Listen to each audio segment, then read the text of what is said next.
Welcome to Ask the Manager. It's been a while, but we have a lot to talk about. We have special town meeting coming up October 22nd. And how many articles do we have? 8. 8. Yes. So what's the hot topic for the evening?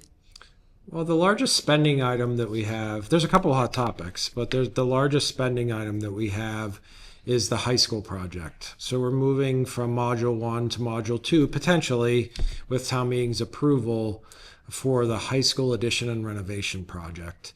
And we know that's a big undertaking. It's targeting a critical expansion because of the total number of students that are at the school versus its design capacity. And the preliminary look at that actual addition was for about 80,000 square feet. Good news is the building was constructed in 2001 to handle additions like this, so there's an easy way to do it. It will be pretty costly. Part of the cost, it's a little less than 50%, but a significant portion of the cost will also be replacing the roof, replacing the windows, and replacing the doors, in addition to the aspect of the project where we're looking to accommodate the number of students that are actually in the building and look at the growth or population, because there's not a lot of growth, but look at the population of the school into the future to make sure that when we're investing this time, 25 years later, I know that's hard to think about, but it is 25 years after we opened it, that we're doing the right thing again.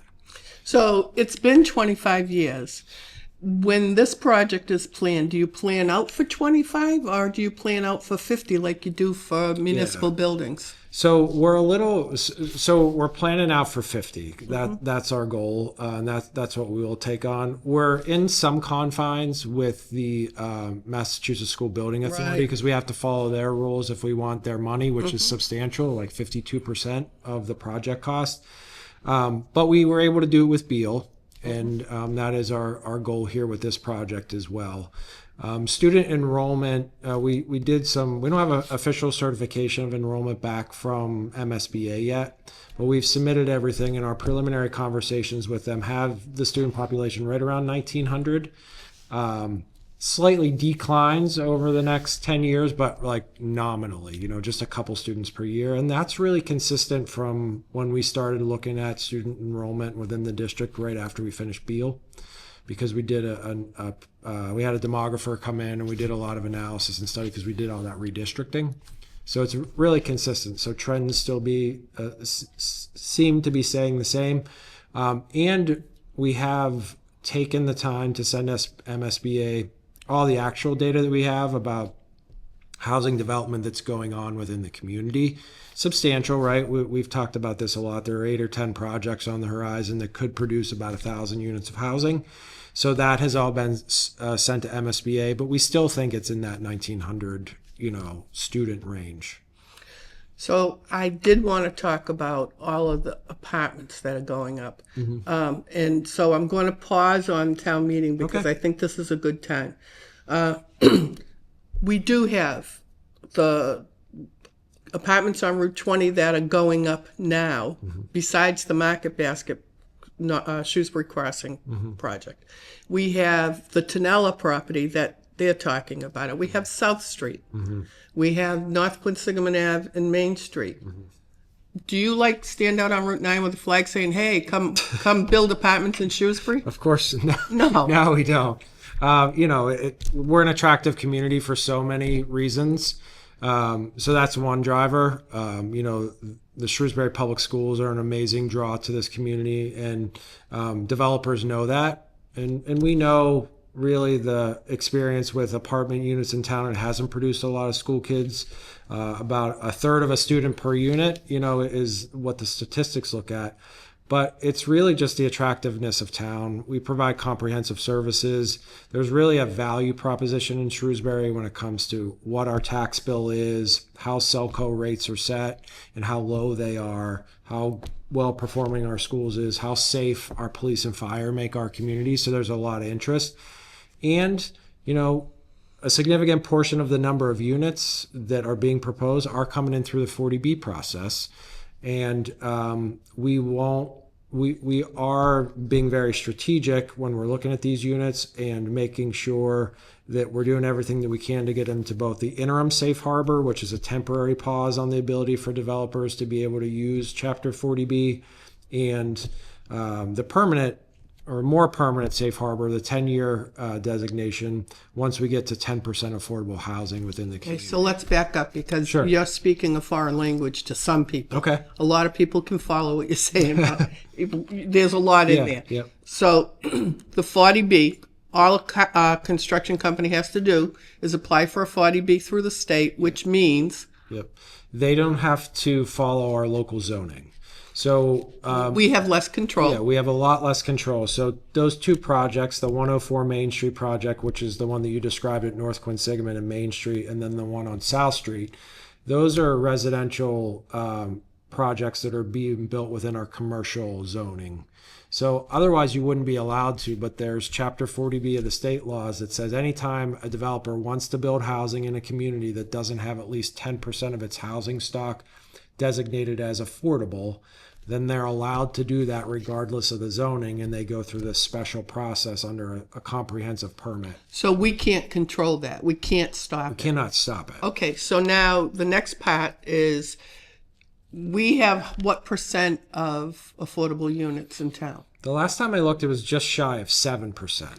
And we're required to have 10% where the 40Bs can just keep on coming. Correct. Okay, so when we get to 10%, then what happens? So we're not subject to 40B any longer. The any longer is a little caveat. It is until the next decennial federal census comes out, because that's when the state updates their status of 40B. So what we're targeting is by 2030 to have, and we're on path to have our subsidized housing inventory or affordable units at 10%, which means, we're getting close enough that really once we get these couple of permits issued for 104 Main Street and 409 South Street, we should be able to, from that point forward through 2040, not be subject to 40B any longer. So even though we're getting buried with these apartments right now, we could possibly reach the 10% soon and then be safe till 2040. Yeah. Okay. So what I was thinking, has anyone gone to the state the part of the state that makes this ruling to say, this is what's happening to us? Do you realize you're giving me only 52% for this school, but you keep letting these people build and we can't keep up with it? Is there discussions amongst these state departments to say, you need to look at this? You're really hurting the towns and the taxpayers. To be honest, no, not that I'm aware of. I don't know that those conversations are being had at the state right now. And, my understanding of a very broad policy position of, the Commonwealth right now is that they want to see more housing. More housing, developed. right. So I don't think, there They're not would gonna be success, if we approach them that way. I think what we've done finally or well in the community over the last few years is said, okay, what's the number of units that we need to get to? How do we get to these, what they call interim safe harbors, these short periods of time, and leverage those out, and not just prevent every project. We don't stand out on the corner and wave and ask projects to come in, but when we have to deal with someone on an unfriendly basis, which is 104 Main Street, we do, and we work within the parameters and try to limit the impact on the community as great as we can. What we've preferred and we've done really successfully, I think, is the approach that we've taken with like 409 South Street, who came to us and said, I want to develop, I want to work with you though. And how can we shape the outcome of that project to be in the best interest of the community, all the while knowing that the developer always has the upper hand and can anytime turn their back to us. But if we can get someone that we can work with, which we've had on some of those other bigger projects that have recently been built, I think we get to better outcomes. And that's put us in a position where we're actually going to get to that 10% level. So we would talk about an apartment complex going up and be upset because they were going in and the number of students and so forth. But that would be one complex a year, maybe two. Every few years. And now what do we have? We have, you said 8? 8? Yeah, I mean, off the top of my that's head, just like it's a lot. outrageous. So I would think that whoever's planning Mass Municipal Association meetings should have a subject about 40B and how it impacts the community, good and bad. Because if we need housing, okay, we need housing. But how does it impact the community? And what is the state doing to, when they put a mandate in like this, which has been in for quite a while, what do they do to support the town? Yeah. Because 52% really doesn't cut it for what's happening to us right now.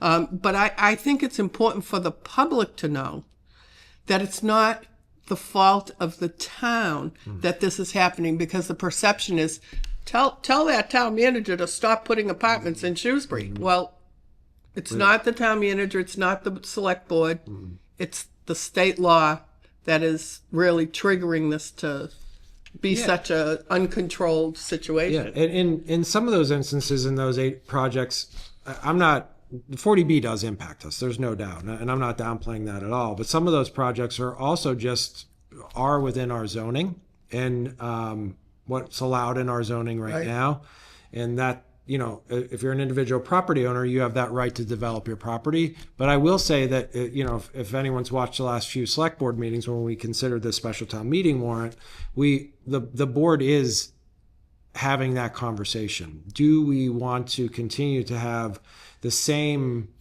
zoning makeup and overlay districts in our commercial corridors to allow for these mixed-use projects to come forward now that we've done our fair share with housing, right? And these overlay districts have been, and I don't want to go too far, but these overlay districts have been in town since the early 2000s, when the town was in some ways saying, hey, we need to put a carrot out there for developers to come in.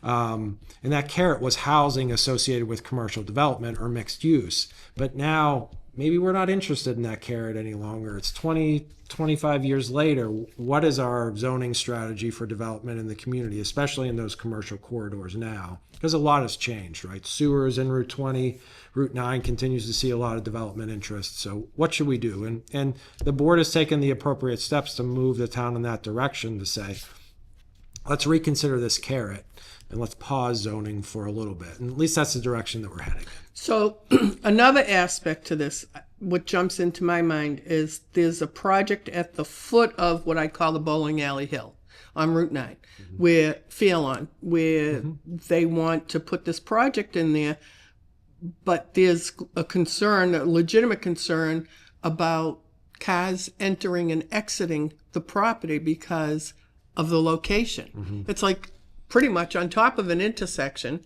and it's going to be chaotic if that project goes through, because that's what the planning board, I think right now, I think that's where I saw it. Okay. Yep. So there has to be real careful consideration as far as the number of units, the how they're going to situate their driveways, because that's going to be a very chaotic location. It's really close to an intersection, which brings me to the one on North Quinsigan Main Street. That's on top of a chaotic area. If you go to that area, say 2 o'clock, 3 o'clock in the afternoon, it's absolute chaos. The cars are coming off 290. They're getting on 290. Everybody's aggressive about how they're driving. And now you're going to put driveways on top of the intersection once again.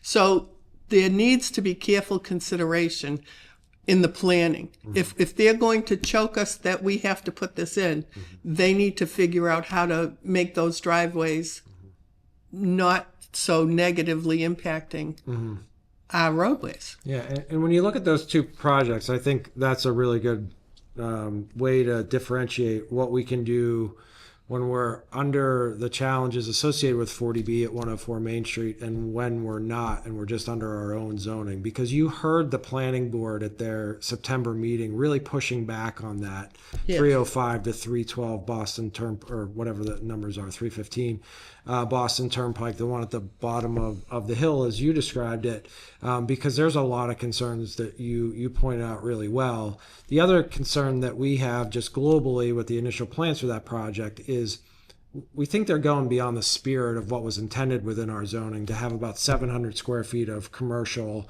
and 48 units, right? Remember, 1 through 7 Maple Avenue in the center of the town, people were kind of losing their mind when we had 7,000 square feet of retail and 53 apartments. So this is 700 square feet. So that, you know what I mean? Like 7,000 square feet, in my opinion, is reasonable. 700 square feet of a mixed use property is kind of like checking the box and calling it mixed use when it's not really that. So you saw the planning board, in their discretion as a special permit issuing authority, really push back, and I think they did a nice job there. But 104 Main Street, we have less ability to push back, and we're kind of forced to bring that, allow that project to come forward. I think our caveat there is there hasn't been a lot of engagement between the developer and Mass DOT, which the town has been begging for. But we need the developer to do the right thing and engage with Mass DOT, because Mass DOT, of course, controls Main Street under the 290 bridge. They control that signalized intersection with Main and Cypress for the high school and all that. So more to come on how traffic will actually play out with that project once DOT is involved. And they will be involved eventually, like it or not. Along with the fail-on project, I'll call it. The people that live there, now they know they're buying close or within a business district. They know that when they purchase that property. Hopefully. And it has evolved over the years. So if people live there for more than 50 years, they may be a little bit more entitled to be frustrated with this. But to be prepared to have a business operate next to your house or at the beginning of your neighborhood is one thing, because there's limited hours, there's accommodations made.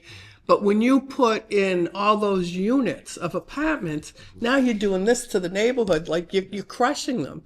And there's got to be a way to be able to control that 40B or not. I mean, there has to be some logic and reason. And I have no idea, but it's so nice to be able to pass it off to you and say, fix this. Yeah, no, and that's an important consideration as we look at these overlay districts in that neighborhood particularly, because even whenever we had a retail establishment or a restaurant turnover, just a couple feet down the street from this project that we're talking about, we had a lot of pushback from the neighbors and their concerns. A lot has changed, right?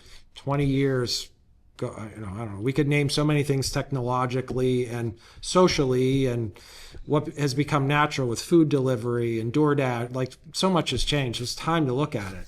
We are already looking at zoning, right? Because we put money in place at the annual town meeting to review the master plan, and that will be a big component of it, because these are master plan like activities, really looking at zoning comprehensively to make sure that what we want for the town from 2025 to 2035 is what we want, right? And we don't have to just rely upon what was done 20 years ago. So what were some of the other articles? So, that high school article, just to kind of finish that one. Yeah, $3 million is the dollar amount. We are looking to take that split approach that we always do. $1.5 million free cash, $1.5 million borrowing authorization that we'll never have to borrow. So we do need to make some adjustments to the operating budget, and a lot of those will be transfers within. I know it's a big dollar amount, and I appreciate that. We have more revenue than we had in May, because the state budget did turn out really favorably for us this year. We got a lot more state aid and a lot less charges from the state than we were estimating. And because of all this growth, we have a lot more new growth than we conservatively estimated as we went into town meeting. So that'll put about, I'll just say roughly about $700,000 more in play, the majority of that coming from state aid. But within Article 1, we're making a number of transfers just to move some funding around that's under the control of town meeting, some money in salary and wages, where we don't need that because we've had vacancies for a while, so we want to move that into expenses and do some different things with services or expenditures. The biggest change we're making in Article 1 is adding $500,000 to the pension system. We achieved full funding in 2021. In 2022, we were there still, and then we had some market corrections.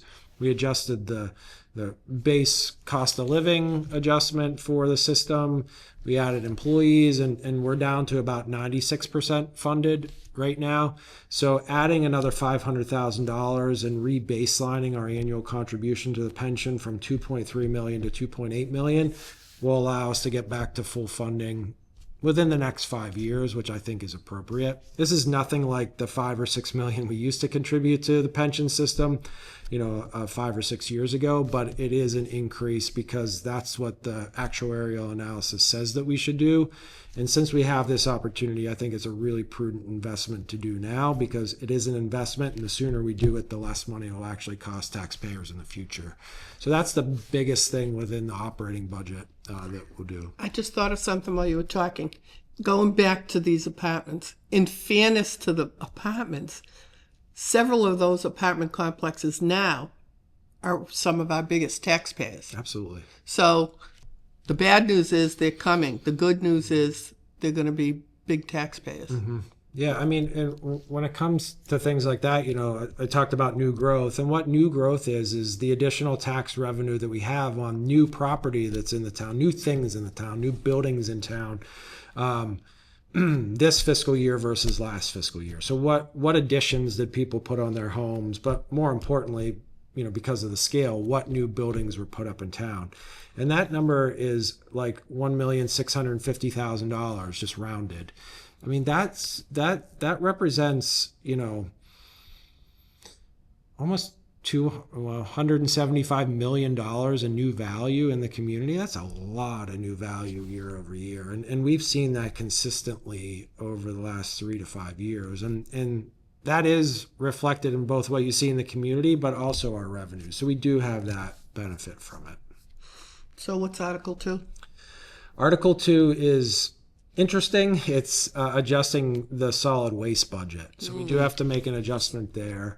And how did that happen? Well, I'm not 100% sure yet, because we're really digging into the numbers and we're learning a lot more. We signified a problem. We have about a $465,000 gap in our budget for this year. There's a number of factors that are contributing to it. One of them is the performance last fiscal year, FY25. We came in about $175,000 in deficit at the end of the fiscal year. We raised less revenue than we thought, but we expended all the budget that we thought. And that led to a deficit at the end of the year, $175,000. So first and foremost, we have to make that up. The state acknowledges that, okay, it's an enterprise fund, it's self-sufficient. You've got to make that up at the start of this fiscal year. So we need to do that first and foremost. We thought we'd finish that fiscal year about $200,000 to the good, but we finished $175 to the bad. So there's $375 that we need to account for in this year's budget, because we're going to spend that $200,000 this year. And then we needed to correct what we think we're going to raise this year and not be so aggressive, I guess. So we had to reduce our revenue expenditure. So you put all that together, that's $465,000 of a correction that we need to make. We've reduced our expenditure plan by $160,000 for the upcoming fiscal year. So we do plan to use about $305,000 in that revenue that's available to us. So it's not increasing the taxes, it's using what's there from state aid and elsewhere to fill the budget gap. The factors that we understand right now are contributing to that is a decline in bag sales. How is that? I don't know the answer to that completely yet. We're working on that.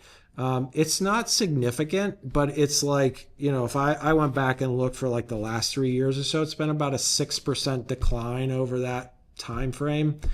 And some of it is going to the single stream recycling, people going to the food waste disposal. So they're buying less bags, they're throwing less trash away. So single stream is making it much easier for someone to want to recycle, because they can. So what they may have been putting in their bags is now going where it belongs in the recycle. Well, belongs is the question, unfortunately. because what we've noticed over the last year or seen in the data is that our recycling contamination has increased. What? So you're right that people say, well, it's easier to throw it in the big blue bin than put it in the little blue bag. But some of those things that are being put in the blue bin shouldn't go in there. And that doesn't help us. I understand that, I don't think it helps residents a lot either. I don't think anyone's purposely doing that. Well, they're doing it because it's easy. It's because it's easier, but we need to educate people. So we need to Right. start doing that. We're working on that campaign. But our recycling contamination rate has gone from about 6% to 12%. That means 12% of everything that's being put in the recycling bins is not really recyclable. What do they put in? Well, it's plastic that may not be Okay. recyclable, Okay. or it could be something that in theory, like a wire that has metal in it, but that's a tangler, and we don't want that in the recycling because it messes up the recycling system itself. Or it may be, a styrofoam product that isn't ultimately recyclable in the end. So although we throw everything into a single stream, when it comes out of the truck and goes on the conveyor belt, it gets manually sorted back out into its individual, plastic and glass and metal and all that stuff. And the things that don't meet those categories, especially within plastic, right? There's, it's really only like food products and certain number plastics that are recyclable, unfortunately, right? Like we're not taking, these not hazardous, but chemical-based containers like a bleach container and recycling that into something that could be used for a food product in the future. So I have a box, and I'm going to take that into my recycling area. Mm-hmm. But I have several other items, so I stuff them all in that box. Does that complicate the No, recycling that doesn't. process? That if it's all recyclable, If it's that's all okay. recyclable, it's fine. That's okay, yeah, and that's the benefit of single string because it is convenient, right? Because So- just a couple years ago, you had to put cardboard out Right, on 1 week and commingle it out the next week. right. So there'll be education to come on that. Mm-hmm. We were supposed, not we, but the company was supposed to get new trucks in January. Mm-hmm. Then it was July. Do they have them? They're all here now. So those trucks are supposed to be where they come to your curb and they take the trash and then they take the recycle. Where are those trucks? Because they're not coming down my street. Well, they're using the trucks differently. They're all new trucks, but they're collecting recycling and trash separately because it's just been easier for their It's more practical for them. for their operations. And it really shouldn't affect us. It doesn't. Yeah, they can They still just come do at two different yeah, times a day, yeah, and you never know when they're going to show up. Yeah, so those trucks are here. All four of them are here. They are the new trucks. As long as they're not having an issue or preventative maintenance or something, they're in town every day. And as long as they show up when they're supposed to for pickup, we're all set. Okay, so are you satisfied with this company? They've been. We haven't had any significant issues with them recently. They have been performing really well, and that's the good and the bad, right? We have a 5-year agreement. We want to be competitive. We want to go out to bid. We want to get the lowest bidder. The challenge with that is, someone learning the town, and we thought we had an upper hand with Casella because they were in doing yard waste already, but it's still like a person by person basis. Yeah. And Shrewsbury gets pretty complicated because of how densely populated we are. Like, if you experience Shrewsbury from 140, Route 9, and Route 20, that's a lot different than all the side streets that we have. Okay, so I know we're going to run out of time, so I'm going to jump to this and then we'll go back to the articles. Selco. If I have one more Red Sox or Celtics game get interrupted because the streaming from Boston isn't right, they'll tell us it's not the town of Shrewsbury's fault. It's the streaming coming from Boston. What the heck? We used to be able to put our TV on and watch it. I'm watching the Red Sox game. It's, extra innings, and all of a sudden my TV shuts off. It's like... I know that's very frustrating, yeah. Yeah. I know Selco is working with the provider and the systems that we have to make those improvements. I don't have any of the details behind any of that, but I know they understand the problem and everyone's frustration. Well, they may understand the problem and frustration, but it doesn't help you in extra innings. Like it's like you're watching the climax of a movie and all of a sudden, whoop, your TV's gone off. Yeah. And so, Well, unfortunately, You can't even rewind the Sox game. You could rewind the movie. Right. And rewinding gets so complicated because if you switch channels and go back to it, you can't rewind. I mean, I could go on about that. But on a positive note for Selco, the American Public Power Association gave them an award for exceptional reliability. That's Selco overall. And we are very spoiled with our electricity because we are so it is reliable. We do get good service. We get great service when it comes to that. If they could just fix the cable, we'd be good. But congratulations to them because they do keep our lights on when we have storms and everybody else's lights are going out. Ours don't. And I hope I didn't just jinx ourselves for the winter. And they had some major upgrades over the last year or two, over the last few years. They've had major. Yeah. And not to mention the people that work for the cable company. I've not met one that you could say, what's with this person? They're all outstanding. So we are very lucky, and we can pick up the phone and call and say, we have a problem, and there's always somebody to answer that call and to be helpful, which you don't get in other towns.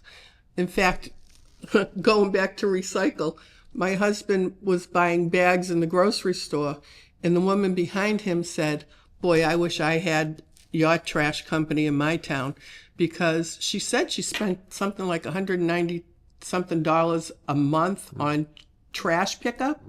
So we're spending,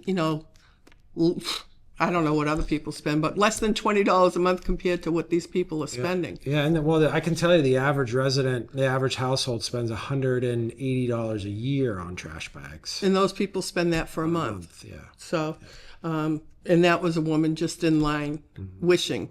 She tell her to stay with the town she lives in because we have enough.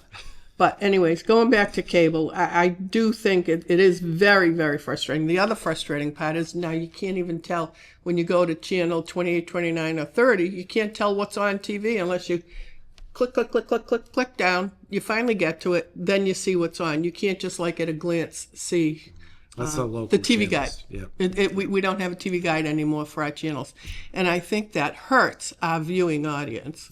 But anyways, and then the light commissioners had a meeting on the 23rd this week, and they were talking about IT expenses related to schools and to the town, and the schools pay Selco for the service and this and that. And I was thinking, did we always pay Selco for those services, or did they just do it because they were part of a town department? On the cable and mainly the internet side of things, we didn't always pay Selco. But when we have external competitors, those costs remain the same, right? But when we have external competitors like we had over the past few years and other people looking to come into the community, the important factor that we considered, which is why we're making this changes, is because the ratepayers who are paying are subsidizing those costs. So your cable bill was higher because we weren't charging the schools. Now, I know your tax bill is paying that bill on behalf, but when you look at, if we had a competitor come in and sit side by side, if you were paying Selco, I'll just make numbers up, $200 a month, and the competitor came in at $150, and we could make up that $50 by having the school just pay their bill, and then you're paying $150, you still may be taking the same amount of money out of your pocket, but it's better for the internet business for Selco. So that's why we're making those changes. Well, I just want to be sure that Selco remains Shrewsbury. Shrewsbury's light department, Shrewsbury services, and that the loyalty stays with the town, however it figures out on paper. I just want to be sure that that loyalty stays with the town and that they're not slipping away from us. Yeah. Because, I mean, they do provide incredible service, except when the ball game's on. So, all right, enough of that. Are there, before we go off Selco, are there any more plans for their facility? They're working through them. I don't have any specific updates right now, but they're continuing to move in that direction. Okay. And this overlaps. The signs that you see littered all over town, now we have new ones up. But yet, yesterday I looked to my right and there was one, and it was for something that took place in August. It's almost October. And they don't even take them down even after they litter. But there's a lot going up on light posts. Now they're nailing them right to light posts. South Street, Old Mill Road, West Main Street. I mean, people have a lot of nerve. I think they should be fined because they could wear and tear on the light pole. That's going to fall on somebody's house because they had too many signs put on it. Okay, I know I'm being catty. Anyways, what's the update with Civico? They're making progress. And Civico is the old Beal. Yeah, the old Beal developer, and they'll be back before the board October 14th. That's so the it's last coming meeting. fast. Yep. Okay. And Maple Ave, the dry cleaning building that we inherited? Yeah, we're getting there on the final court proceedings. Not fully there yet, but it will be ours eventually. We just need that final court foreclosure papers to come through. Have you noticed, are you on the road when all the young people get out of school and they get on their electric bikes and they go flying down the road? Yeah, too fast. Too fast. Yeah. I mean, I saw that in Florida a while back, but now it's up here in Massachusetts. You have to watch out for the electric scooters and the electric bikes, but the kids on the electric bikes, they're having a blast. I'm not saying it's not fun, but it's dangerous. It is. And sometimes they don't even have helmets on. Right. And there's technically I don't want to get too far over my head because I don't know it fully, but there's technically, they should only be going up to 25 miles an hour, which is really fast. But if it's a device or system, for those that don't know, that goes over 25 miles an hour, then it needs to be further registered as a motor vehicle in the state, and then can't be operated by people underage. So parents should know that. And now they're not just riding down the street on the bike; they've got their friend on the back. I know it. So I close my eyes when I see that after middle school. Yeah. So let's go to Article 3. Article 3. So we get into a series of kind of just routine cleanup articles. I think I'm getting this one right. This is opioids. So we received settlement from some class action funds that we need to transfer into the opioid settlement fund. So yeah, nothing doing really there. It's Okay, what's Article 4?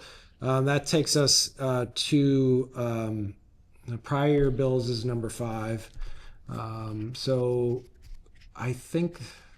I don't know. I can't think of the articles. You have them? Let's see. I have it written somewhere, maybe. Article 4. Nope, that's the opioid. Okay.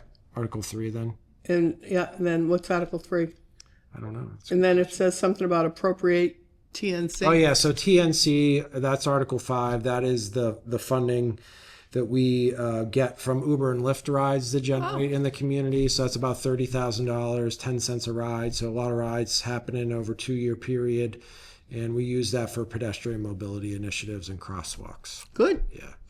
And then Article 6 must be the ambulance? That's the prior year bills. Oh. You're right. So Article 3 is the ambulance. That's adjusting the capital improvement budget.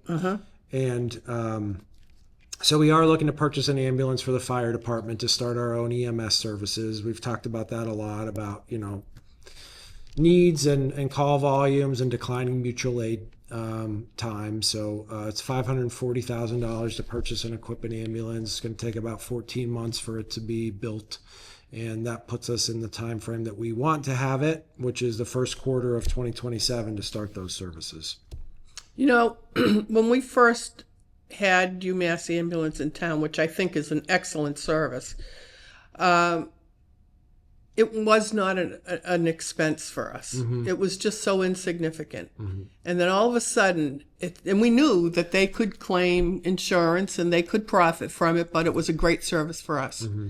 Then all of a sudden, we're paying them more and more money, and they're still making that profit when they put in insurance claims. So they would double dipping, as far as I was concerned. They would, and I felt like I was disappointed that they didn't just keep moving forward with the good system that was in place. And so it disappointed me, and it disappoints me that we're going to not use them.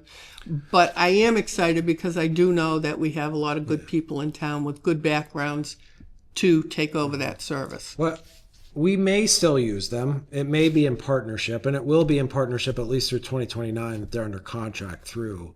And I guess, what we're looking at is, the revenue that we may receive and how much cost that will cover. And we've been looking at a lot of other towns. So when we go to town meeting, we will have information for town meeting members about the ongoing costs. I don't want to buy a truck and people not have any idea Right. what it might be to operate.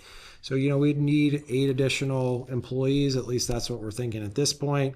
EMT paramedics to run the trucks. That would get us on a normal 24-hour shift. Just like the fire department for running the ambulance.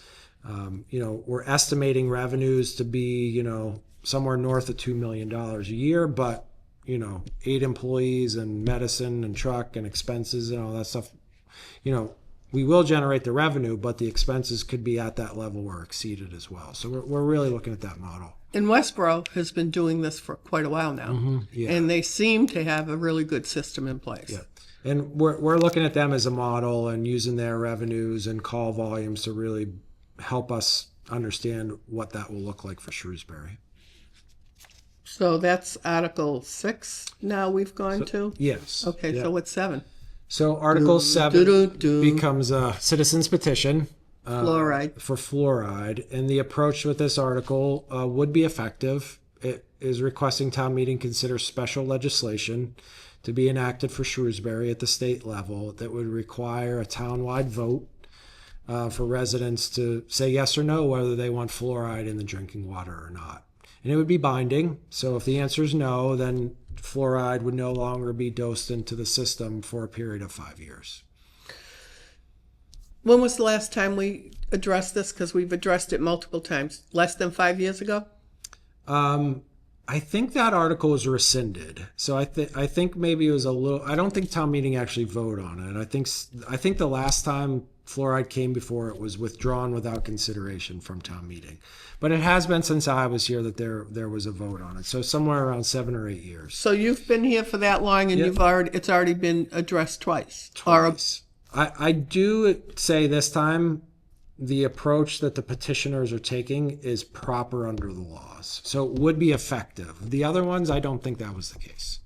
But that's not getting into whether or not town meeting is going to vote to authorize the legislation or not, but I think it would be effective if it is a yes. So who from the town would take the stand that fluoride should stay in the water, and what's their background, to be sure? So it's public health. Yep. So it's our appointed public health members. So we have 3 members on the Board of Health, and then the health staff. They are currently discussing fluoride in the drinking water system, and will be making their case at town meeting. And what's And at Article 8? finance. Article 8 is where we started. Was the end, was the high school. Okay. Yep. All right. Yep. All right. So in that, do you think, how many nights do you think this? Just one. You think so? 8 articles. So then I heard at a finance committee meeting once again, the finance committee wants to be sure people are educated on the topic so they don't come in and ask repetitive questions or obvious questions with obvious answers without being prepared. They want people to come into town meeting prepared, which is a good thing to want. But they believe people have to fill the room to be prepared, and you can sit back and have your popcorn and watch it on TV also. Yep. The bottom line is just be prepared. Right. And with that, you want not only the town meeting member to be prepared, to be thoughtful about what they're asking, because I'll leave it at that because it won't be nice what I say.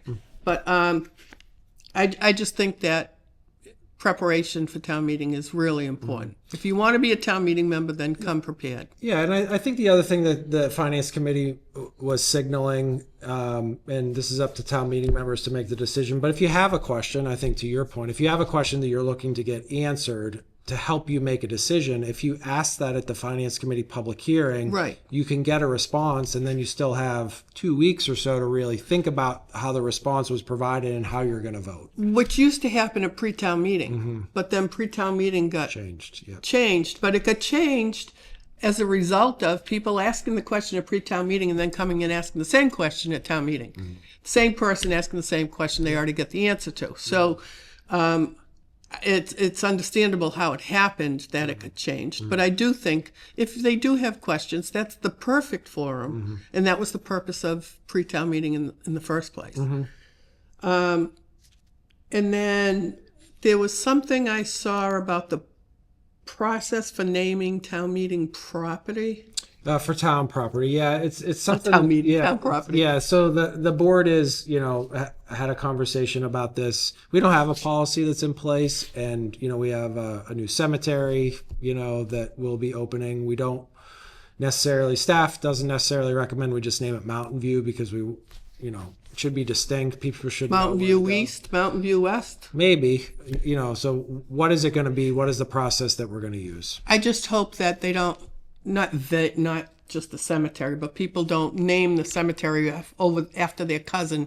And, you got enough people there saying, yeah, I want it named after my cousin. So the board's working on a East policy. and West is good. Yeah, the board's working on a policy, and it will help shape that. And there are some entities in town, that wouldn't apply to because it's a select board policy, like the school committee, right? They would name schools, but yeah, we're working through that. And another issue, there are always scams. And lately there's been a Selco scam. And so people are thinking they have to respond to this. And somehow I think when there's a scam and it's related to a town department, there should be a way for the town to notify the residents that the scam is out there, which could be in multiple ways. But I don't believe it should be just left to, you smart enough to know that's not a scam, or do you know it's a scam? So I hope that because it's happening more and more often, that there's Yeah, I mean, I wasn't aware of a particular Selco scam. I can make sure that Selco there's leadership can. This is the advice I'd give everyone, and I know it's not contrary to what you're saying. If we can get information out there, we absolutely should, and we will.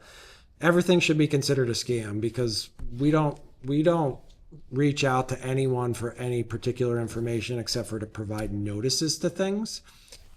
Under rare circumstances, Selco would call, but it would, no, this is update your information. Yes, And we don't so do that. It's like, whoa. We don't do that. Yeah, Yeah. And I guess that's what I'm trying to say. That's not a common practice for. But any nice aspect people of the don't town. expect. Nice people don't expect. They need that. to. They just they get a need little to know meaner. everybody's Just don't trust anyone. Exactly. When it comes to those types of messages, you should trust people, especially your local government. But And I have a suggestion. I think when we're watching TV and there's such a turnover of members on committees that they all have nameplates and they're legible to, not the select boards are little. So you got to get out of your seat and go walk up to see what it says. But I think it'd be nice if everybody had like an ID plate in front of them so you know who they are. yeah, we don't a do that for our suggestion. boards and committees, but Yeah, but I it's- understand what you're saying. Yeah, they don't have to be fancy. They just so you can see who's actually talking and representing us. The other thing we now have, which is nice, these information coming to us from the town, and it's about different details, but you can't tell that it's actually from the town. It'd be nice if it's headed with a logo or something that we know is standard. Yeah. Okay. Yeah. So in other words, a standard at a glance, that's going to be coming from, this department or the town manager's office or whatever. Yep. Just as the Council on Aging has a hoop board now. But which is actually nice once you get used to how it works. That's actually pretty good. The Maple Ave construction, I thought it's gone pretty smoothly. Have you had issues with that? It's gone rather well for the complexity of the project. That's our largest forced sewer main in town. About 80% of all sewage from town flows up Maple Avenue from Rolfe Avenue pump station. It's gone pretty well. It's gone smoothly. We didn't run into any subsurface conditions that we weren't expecting. We had a couple issues that I regret by the contractor with about 3 households where their service lines were disconnected. So those were fixed last weekend, but the project all in all has gone really well. Will that contractor come back and fix Gale Ave?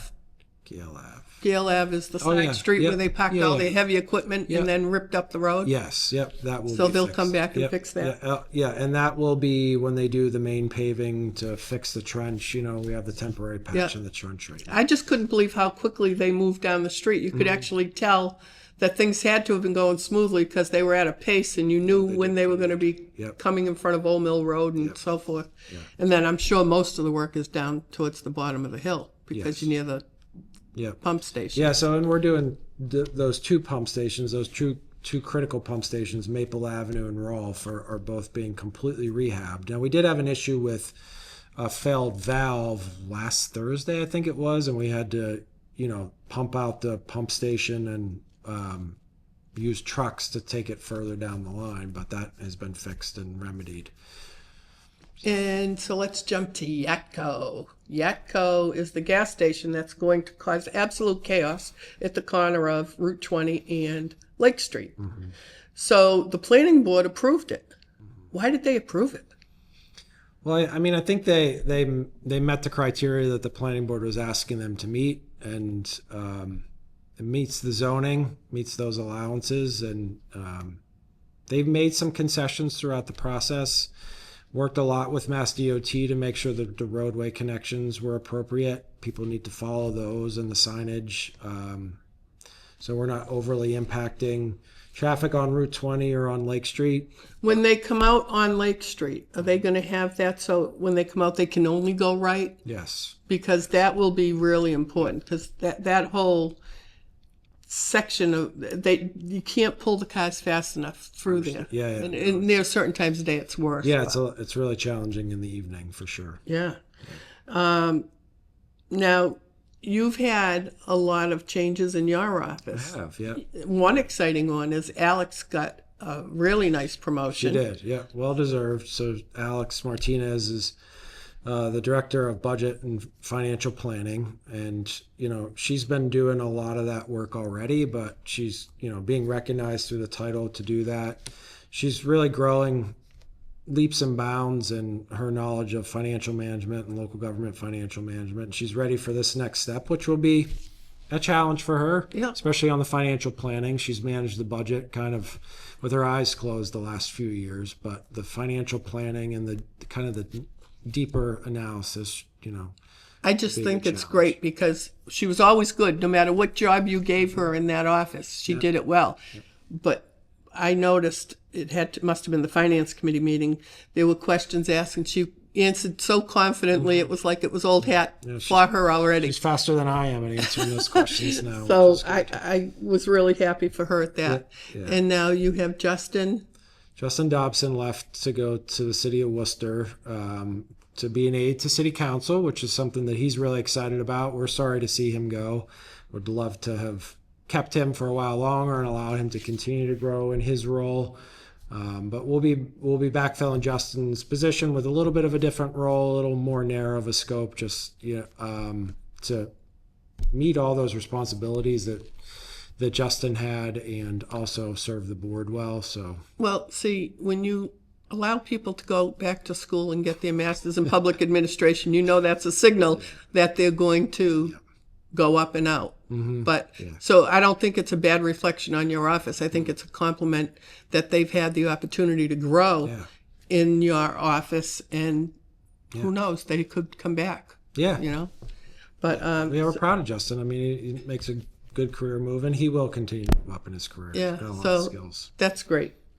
Do you drive down any of the side streets, busy side streets, and think, boy, this street needs a sidewalk?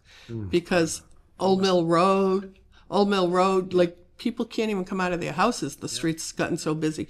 Parts of West Main Street and Prospect Street.